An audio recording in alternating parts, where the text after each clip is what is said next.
تمام تعریف حمد و ثنا اللہ جل جلالہ کے لیے، اور تمام درود و سلام نبی مکرم سید عالم نور مجسم شفیع معظم صلی اللہ تعالی علیہ وسلم کی ذات و صفات کے لیے۔ عزیزان ملت اسلامیہ، آج ہمیں کچھ باتیں عظمت مصطفیٰ شان مصطفیٰ صلی اللہ تعالی علیہ وسلم کے حوالے سے کرنی ہے۔ حالانکہ ہماری نہ کوئی بساط ہے اور نہ کسی شخص میں یہ تاب ہے کہ وہ اس عنوان کا کوئی ایک پہلو بھی شروع کر سکے۔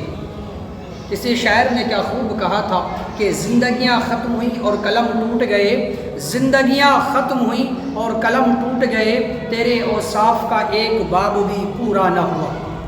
آدم چشتی مرغوب نے بھی کیا خوب کہا تھا کہ اپنا معیار زمانے سے جدا رکھتے ہیں، اپنا معیار زمانے سے جدا رکھتے ہیں، ہم تو محبوب بھی محبوب خدا رکھتے ہیں۔ کسی سائل کو صدا دینے کی زحمت کیوں ہو، وہ اپنا دروازہ ہر وقت کھلا رکھتے ہیں۔ عزیزان ملت اسلامیہ، میں نے جس آیت مبارکہ کی تلاوت کرنے کا شرف حاصل کیا ہے، اس میں اللہ جل شانہ نے ارشاد فرمایا وَلَسَوْفَ يُعْطِيكَ رَبُّكَ فَتَرْضَىٰ، محبوب عن قریب آپ کا رب آپ کو اتنا دے گا کہ آپ راضی ہو جائیں گے۔ اللہ اکبر میرے دوست، ساری دنیا تو اللہ کو راضی کرتی ہے اور اللہ کہتا ہے کہ میں اپنے محبوب کو راضی کرتا ہوں۔ خدا کی رضا چاہتے ہیں دو عالم، خدا چاہتا ہے رضائے محمد۔ دیکھیے، آپ جانتے ہوں گے کہ ایک محبوب ہوتا ہے اور ایک محب ہوتا ہے۔ محبوب وہ ہوتا ہے جس سے پیار کیا جاتا ہے، اور محب وہ ہوتا ہے جو پیار کرتا ہے۔ تو یاد رکھیے گا، حضور جو ہیں وہ اللہ کے محبوب ہیں، حبیب اللہ ہے۔ میں آپ کو ایک مثال دے کر اس بات کو سمجھا دینا چاہتا ہوں کہ حضور اللہ کے محبوب ہیں۔ ایک مرتبہ ہارون رشید اپنے مکان کی چھت پر ٹہل رہا تھا۔ وہ کہتا ہے کہ ٹہلتے ٹہلتے میرے ذہن میں سوال آیا کہ یار محبوب و محب میں فرق کیا ہوتا ہے؟ تو کہتا ہے کہ میری نظر اچانک ایک بابا پر پڑی، جو بابا میرے مکان کے قریب سے گزر رہا تھا۔ تو میں نے اپنے ساتھ ٹہل رہے سپاہیوں کو حکم دیا کہ بابا کو بلاؤ۔ تو جو سپاہی ٹہل رہے تھے انہوں نے جلدی سے ایک ٹوکری کو رسی میں باندھا اور ٹوکری نیچے لٹکا دی، اور نیچے گیٹ پر جو سپاہی کھڑے تھے انہیں اشارہ کیا، تو انہوں نے بابا کو اٹھا کر ٹوکری میں رکھ دیا اور اوپر والے سپاہیوں نے بابا کو اوپر کھینچ لیا۔ اب چند ہی لمحوں میں بابا ہارون رشید کے سامنے، ان کا نام بہلول دانا تھا۔ اب ہارون رشید کہنے لگا بابا جی برا نہیں مانیے گا، ایک مسئلہ پوچھنا تھا۔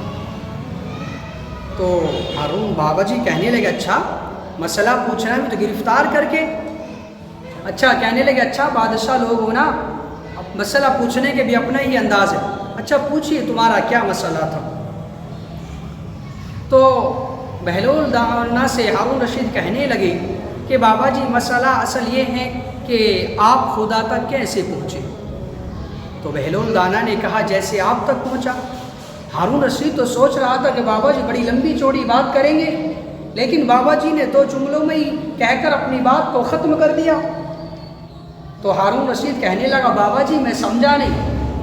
تو بہلول دانا کہنے لگے ارے بات تو بڑی سمپل سی ہے، لیکن تیری عقل میں نہیں آئے تو پھر میں کیا کر سکتا ہوں؟ تو ہارون رشید کہنے لگا بابا جی آپ سمجھا دیجیے۔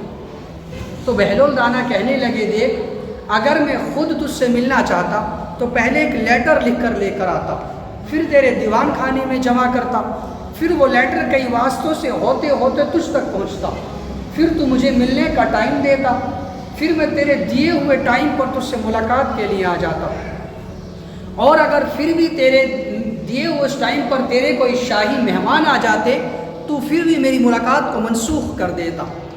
ملاقات پھر بھی تیری مرضی پر، کہ تو چاہتا تو ملاقات ہوتی، اور اگر تو نہیں چاہتا میں چاہتا تو مہینوں سال لگ جاتے۔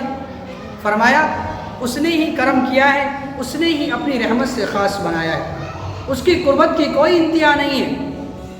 اگر بندہ چاہے تو کروڑوں سال بیت جائیں، لیکن جب وہ چاہے تو 2 گھڑیاں بھی نہیں لگتی۔ کسی شاعر نے کیا خوب کہا ہے کہ مانا کہ محبت کے سفر میں ہر کام پہ 100 مشکلیں، مانا کہ محبت کے سفر میں ہر کام پہ 100 مشکلیں ہیں، لیکن یہ سفر آسان بھی ہے گر ساتھ تمہارا ہو جائے۔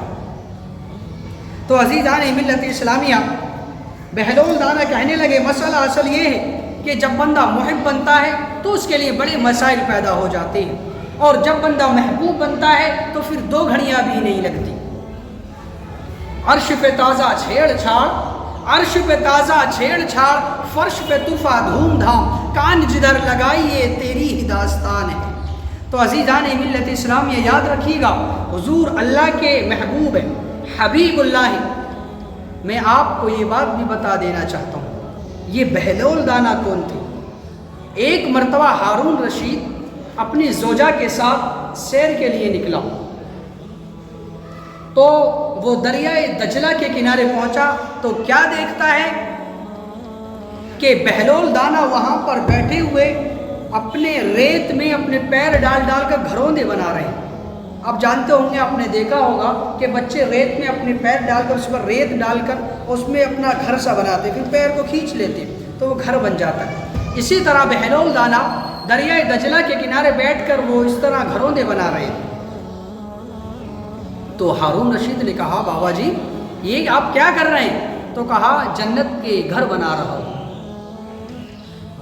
تو ہارون رشید نے سمجھا یہ تو دیوانے ہیں، کہہ کر سن کر یہ بات اور آگے چلا گیا۔ کچھ ہی سیکنڈ میں اس کی بیوی ساتھ تھی، وہ پیچھے سے آئی، اس نے دیکھا کہ بہلول دانا دریائے دجلہ کے کنارے بیٹھ کر گھروندے بنا رہے ہیں۔ تو کہا بابا جی آپ کیا کر رہے ہیں؟ تو بہلول دانا نے کہا کہ جنت کے گھر بنا رہا ہوں۔ تو زبیدہ خاتون، اس نے کہا اچھا بابا جنت میں گھر بنا رہے ہو، بیچتے ہو؟ کہا ہاں بیچنے کے لیے تو بنا رہا ہوں۔ کہا کتنے میں بیچتے ہو؟ کہا 10 درہم میں بیچتا ہوں۔ تو ہارون رشید کی زوجہ نے 10 درہم جیب سے نکالے اور بابا کو دی۔ بہلول دانا نے ان 10 درہم کو دریائے دجلہ میں پھینک دیا اور اس گھر کو مٹا دیا اور کہا جاؤ تمہارا جنت میں ایک گھر بنا دیا۔ اب ملکہ زبیدہ ہارون رشید کے پاس گئی اور اس سے بتایا کہ ایسے ایسے بہلول دانا بیٹھے ہوئے تھے اور گھر بنا رہے تھے۔ میں نے کہا بیچتے ہو؟ کہا ہاں بیچتا ہوں۔ کتنے میں؟ کہا 10 درہم میں۔ میں نے 10 درہم دیے، انہوں نے 10 درہم لے کر دریائے دجلہ میں پھینک دیے اور گھر کو مٹا دیا، کہا جاؤ تمہارا جنت میں گھر بنا دیا۔ تو ہارون رشید بڑا ہنسا اور مذاق بنائی اس نے۔ دیکھیے میں آپ کو بتاؤں، یاد رکھیے گا، مرد کے مقابلے میں عورتیں یقین میں مرد سے زیادہ پختہ ہوتی ہیں۔ مرد سے اگر کوئی بات کہی جائے تو وہ مذاق سمجھ لیتے ہیں، ایک دم یقین نہیں کرتا، لیکن عورتیں یقین کر لیتی ہیں۔ اب وہ گھوم کر اپنے گھر گئے، محل میں گئے، رات کو سوئے تو ہارون رشید نے خواب دیکھا کہ میدان محشر ہے، جنت میں مکان ہے، جنت میں ٹہل رہا ہے۔ دیکھا دور سے ایک بڑا بہترین مکان ہے، اس کے قریب گیا تو اس کے گیٹ پر لکھا تھا زبیدہ خاتون کا محل۔ تو اندر جانے لگا تو فرشتوں نے روک دیا کہ نہیں، یہ تو زبیدہ خاتون کا محل ہے۔ تو کہنے لگا وہ میری ہی زوجہ ہے۔ تو فرشتوں نے کہا یہ دنیا نہیں، یہ ہندوستان نہیں، کہ یہاں جس کا عمل اس کا مکان۔ جیسے فرشتوں نے اس کو روکا، اس کی آنکھ کھل گئی اور پکارنے لگا زبیدہ زبیدہ چلو جلدی چلو، اس بابا کے پاس چلتے ہیں،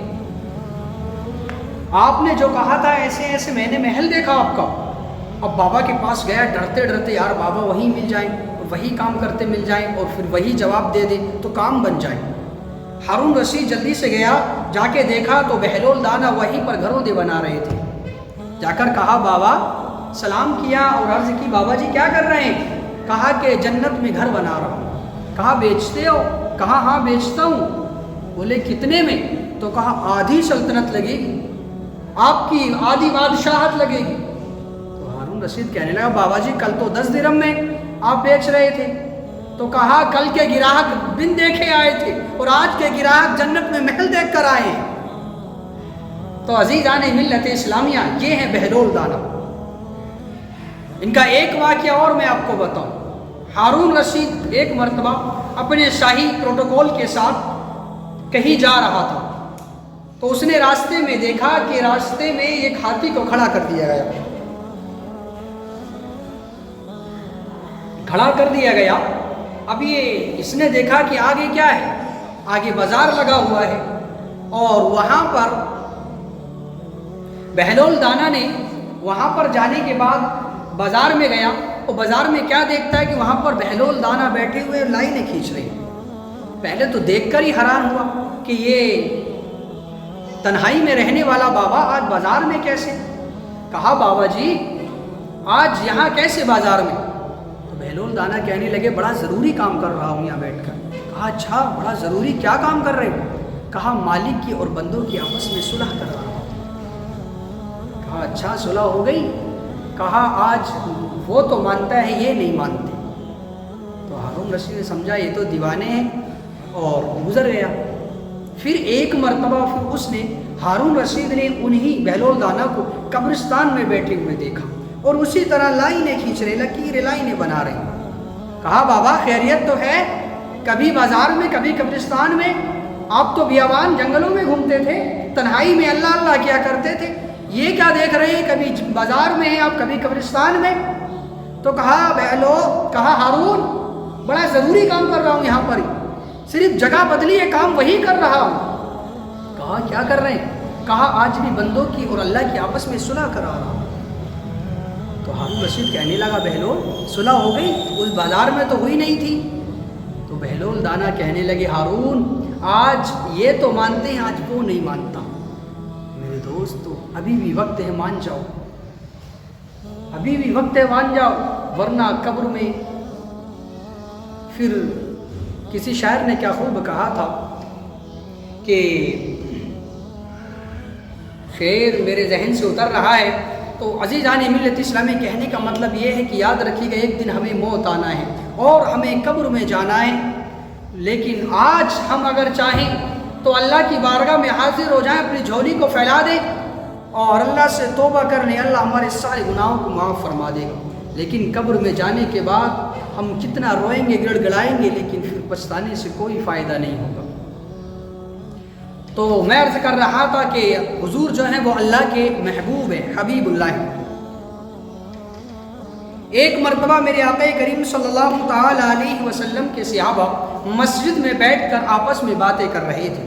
مشکات کی یہ حدیث ہے، مشکات کے اندر یہ روایت موجود ہے کہ حضور کے صحابہ مسجد میں بیٹھ کر باتیں کر رہے تھے۔ ایک صحابی کہہ رہے تھے کہ یار حضرت آدم علیہ السلام صفی اللہ ہے، تو دوسرے بولے کہ حضرت ابراہیم علیہ السلام خلیل اللہ ہے۔ تیسرے صحابی بولے یار جملہ یہ بھی چھوٹا نہیں کہ حضرت اسماعیل علیہ السلام ذبیح اللہ ہے۔ چوتھے صحابی بولے یار ذرا اس بات کی بھی تو گہرائی دیکھو نا کہ حضرت موسیٰ علیہ السلام کلیم اللہ ہے۔ پانچویں صحابی بولے بات وہ بھی صحیح ہے، پر دیکھو نا حضرت عیسیٰ علیہ السلام روح اللہ ہے۔ میرے آقا ان بات کو سن کر اپنے حجرہ مبارکہ سے مسجد میں تشریف لے آئے اور فرمایا او میرے صحابہ جو تم نے کہا صحیح کہا، لیکن وَأَنَا حبیب اللہ، میں اللہ کا حبیب ہوں، اللہ نے مجھے اپنا محبوب بنا کر بھیجا ہے۔ کسی شاعر نے کیا خوب کہا تھا کہ ایسا کوئی محبوب کہیں ہوگا نہ کہیں ہے، ایسا کوئی محبوب کہیں ہوگا نہ کہیں ہے، بیٹھا ہی چٹائی پر مگر عرش نسی ہے، ملتا نہیں کونین کو کیا کیا تیرے در سے، بس ایک لفظ نہیں ہے جو تیرے لب پہ نہیں ہے، اور یہ خوش نصیبوں کو میسر ہے۔ کہتے ہیں ہر ایک کو میسر کہا اس در کی غلامی، ہر ایک کو میسر کہا اس در کی غلامی، اس در کا تو دربان بھی جبریل امی ہے۔